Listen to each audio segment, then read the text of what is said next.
Welcome back to So What Does That Mean? The podcast where we break down engineering, planning, and construction in plain English. I'm Brendan, the engineer. And I'm Joanne, the non-engineer. If you're a developer, builder, homeowner, or just someone trying to make sense of the construction world, you're in the right place. Every episode, we take a topic that costs people real money, real time, and real stress, and we unpack it so you actually understand what's going on, why it matters, and what you can do about it. No jargon walls, no lectures, just practical, common sense advice from the people who see these problems every single day. So, Brendan, something massive has happened in the construction industry over the last few months, and honestly, not enough people are talking about it. Diesel prices have gone through the roof because of the Iran situation. And you're saying that doesn't affect trucking companies? It's hitting every single construction project in the country. Yeah. And this is one of those topics where I genuinely see people lose tens of thousands, sometimes hundreds of thousands of dollars because nobody explained to them up front.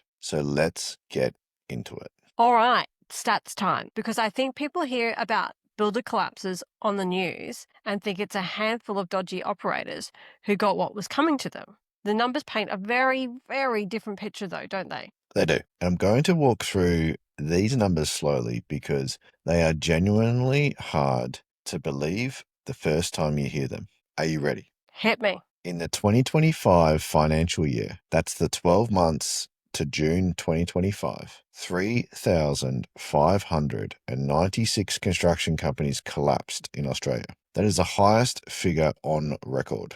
Not during the GFC, not during COVID, right now, today, the worst it has ever seen. 3,500 construction companies in 1 year. In 1 year. And here's what makes it worse. It's not a spike. It's a trend. In 2022, the number was 1,793. In 2023, it jumped to 2,546, a 42% increase year on year. In 2024, it climbed again to 3,217, another 26% rise. And then 2025 shattered the record. That's 4 consecutive years of escalating construction insolvencies, each one worse than the last. So it's accelerating. It's accelerating. And even now, in the first half of the current financial year, 2025, 2026, another 744 construction companies have already gone under. So the bleeding hasn't stopped. If anything, the analysts tracking ASIC files expect the full year number to come in around 3,500 again. This isn't a correction. This is the new normal. That's absolutely terrifying. How does that compare to other industries though? Is construction just a risky business by nature? It's always been riskier than most. But what's happening right now is beyond anything the industry has ever seen. Construction accounts for approximately 27% of all company insolvencies in Australia. Let that sink in. More than 1 in 4 of every business that fails in this entire country is a construction company. It is the single largest source of business failures nationally. Bigger than hospitality, bigger than retail, bigger than anything else by a country mile. So 1 in 4 across all industries. That's staggering. And here's the scale of it. As of June 2025, there were about 453,000 active construction businesses in Australia. Sounds like a big number, right? But the Australian Bureau of Statistics also recorded over 66,000 business closures in the construction sector in a single financial year. 66,000. That includes insolvencies, voluntary closures, people just walking away. The industry is churning through businesses at an extraordinary rate. Okay, so what's actually killing them? Because people assume it's bad builders making bad decisions. Some of them, sure, but the vast majority are being killed by something far more systematic. The biggest single factor is fixed price contracts. During the home builder boom of 2020 and 2022, the government incentivized tens of thousands of new builds. Demand went through the roof, and builders, doing exactly what they've always done, signed fixed price contracts with their clients. Lock in a price, build the house, make your margin, That's how it's supposed to work. So what went wrong? Everything went wrong at once. Supply chains collapsed during COVID. Materials became scarce. Timber prices doubled. Steel went up. Concrete went up. And then labor costs started climbing because there weren't enough tradespeople to keep up. The Productivity Commission has reported the construction costs have risen by 40% over the past 5 years. 40%. And residential build times, the time it actually takes to build the house from start to finish, have extended by up to 80%. So not only did it cost dramatically more to build, it took dramatically longer, which meant builders were carrying costs for months longer than they'd planned. So a builder signs a contract at a fixed price, and then the actual cost of delivering that build it runs away from them? Exactly. Let me give you a concrete example. A builder who signed a $450,000 fixed price contract in 2021, a perfectly reasonable price at the time, might have needed $630,000 to actually deliver that build by the time it got to it in 2023 or 2024.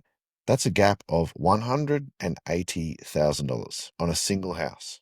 And they can't go back to the client and say, sorry, it costs more now. The contract says $450. So they wear it. Wow, 180,000 in the red on one house. And some of these builders had dozens, hundreds of contracts. Hundreds of contracts. That's exactly right. Now multiply that gap across a full order book, and you can see how even large, well-established, well-respected companies go from profitable to insolvent in the space of 12 months. Porter Davis, one of Australia's biggest and most recognisable home builders, went into liquidation in March 2023 with approximately 1,700 homes in progress, not finished, actively under construction. Those families had signed contracts, paid deposits, made progress payments, and then one morning they woke up and their builder simply didn't exist anymore.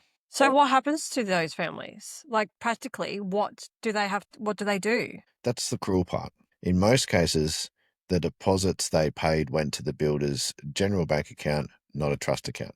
So when the builder collapses, that money is gone. It's an unsecured debt. The family joins a long queue of creditors behind the banks, behind the ATO, behind the employees. And the statistics on what unsecured creditors actually recover in construction insolvencies are brutal. In many cases, it's cents in the dollar. Sometimes it's zero. So the deposit is just gone? Often, yeah. And then the family has to find a new builder to finish the incomplete house. But here's the problem. The new builder has to come in, assess someone else's partially completed work, take on the risk of whatever is hidden behind the plasterboard, re-engage subcontractors, and deliver to someone else's design. That is expensive work. It's not uncommon for the cost to complete an abandoned build to be 50 to 100% more than what it would have cost the original builder. So the family has lost their deposit and they're paying premium prices to get the job finished. Some families have lost $200,000, $300,000. That is just devastating. And it's not just homeowners. When a builder goes down, there's a domino effect through the entire supply chain. Subcontractors, the plumbers, the electricians, the concreters, the tilers, they become unsecured creditors too. They've done work, they've supplied materials, and they're not getting paid. Unpaid invoices from a single builder collapse can wipe out a small subcontracting business that was otherwise perfectly healthy. And then the subcontractors' employees lose their jobs. And the suppliers who were waiting on payment from that subcontractor are also left exposed. One insolvency can cascade through dozens of businesses. So it's essentially like a house of cards. It really is. And the cascading effect is what makes the industry so fragile right now. Every collapse weakens the businesses around it. And here's one more number that should scare people. Creditor Watch data from December 2024 found that 1 in 3 private businesses with ATO tax debts over $100,000 that were more than 90 days overdue had either gone insolvent or voluntarily closed within the past year. 1 in 3. So if your builder owes the tax office a significant amount or they're behind on payments, statistically, there's a 1 in 3% chance they won't be around in 12 months. Okay, so that's the backdrop. Now let's layer the fuel shock on top of all of this. Right. So the construction industry then enters 2026.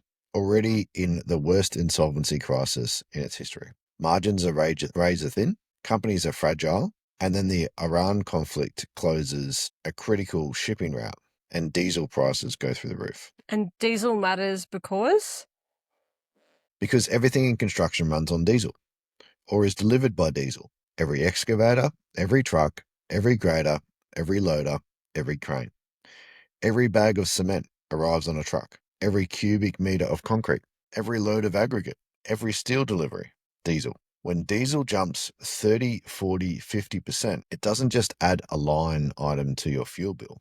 It compounds through every single cost on the project. And the modeling from Blaze Business and Legal, who work with construction businesses every day, puts the aggregate cost increase for 2026 at 7 to 7.5% across the board. That's not just fuel. That's the combined impact of fuel, materials, wages, superannuation, insurance, interest rates, and government charges all moving at once. 7.5% doesn't sound catastrophic, though. So why is it such a big deal? Because margins in construction are typically between 5 and 10%. So a 7.5% cost shock can literally wipe out your entire profit on every job. And here's the number that really got my attention from the Blaze analysis. They found that a builder who calculates their direct diesel exposure at $180,000 actually has a portfolio cost impact of around $395,000.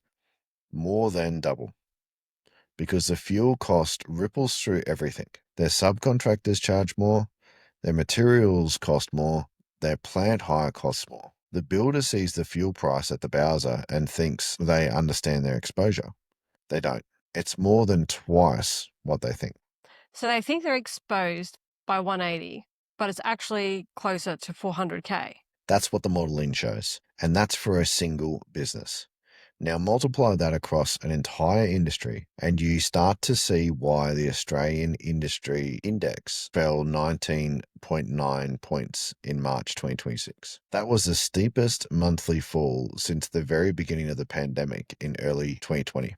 30% of businesses reported volatility in fuel prices, freight, and supply arrangements. The industry confidence just fell off a cliff.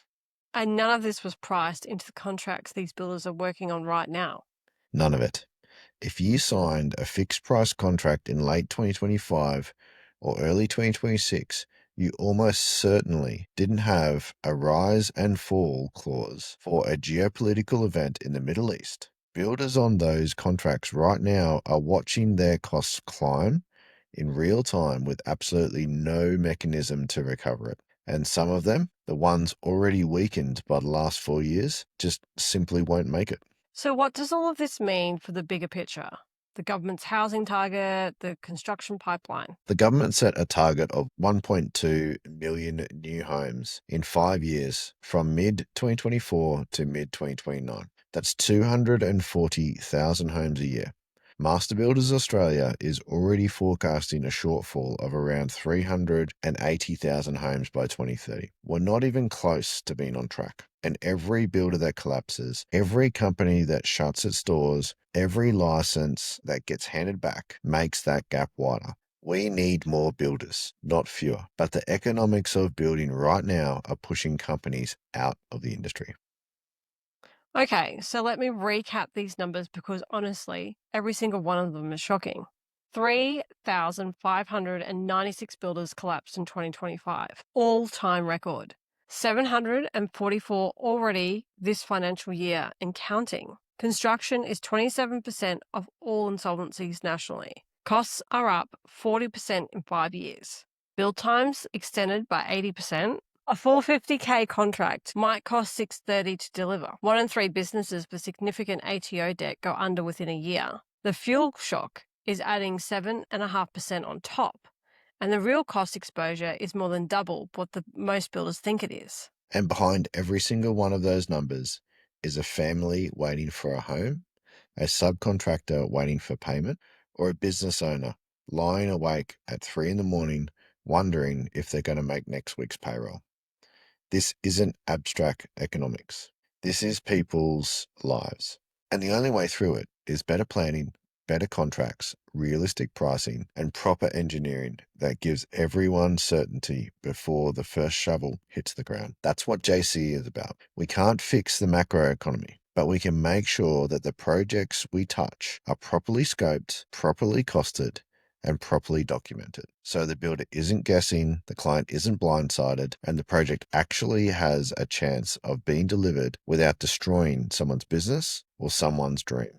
Okay, so first, help us understand the connection. Why does diesel affect construction so much? We're talking about houses and roads, not shipping containers. Diesel is the lifeblood of construction. Excavators, trucks, graders, loaders, compactors, cranes all run on diesel. Every material delivered to site arrives on a truck: concrete, steel, aggregate, fill, timber, everything. When diesel goes up 30 to 50%, it doesn't just add fuel cost, it compounds through the entire supply chain. Industry analysis from Blaze Business and Legal estimates the aggregate cost impact across fuel, materials, wages, super, insurance, and government charges at 7 to 7.5% across the board in 2026. A project quoted at $1 million 6 months ago could now realistically cost $1.07 million just from these embedded increases. And that's if nothing else changes. So, what does that mean for people who've signed fixed price contracts? Are builders just supposed to absorb that? This is the controversial part. Fixed price contracts are sold as a certainty for the client, but they transfer all the risk to the builder. When costs spike unexpectedly, like a geopolitical conflict in Iran, builders on fixed price contracts have to choose between losing money or cutting corners. Many builders simply can't absorb a 7% cost increase on thin margins. This is driving insolvency risk across the industry. Insolvency rates in construction have been elevated since 2022, and this fuel shock is adding pressure to already fragile businesses. The harsh reality: when your builder goes bust mid-project, your fixed price means nothing. You're left with an incomplete build and potentially hundreds of thousands of additional costs to finish. So, are you saying people should avoid fixed price contracts? That seems like scary advice for homeowners. Not necessarily avoid them, but understand them. Fixed price is not fixed everything. Most fixed price contracts have provisional sums and prime cost items that can change: site works, soil conditions, utility connections. Rise and fall clauses exist for exactly this situation. They allow contract prices to adjust based on varied cost movements. Many commercial contracts include them. Most residential contracts don't. The advice for homeowners: ask your builder what happens if the material cost goes up 10% after you sign. If they can't give you a clear answer, that's a red flag.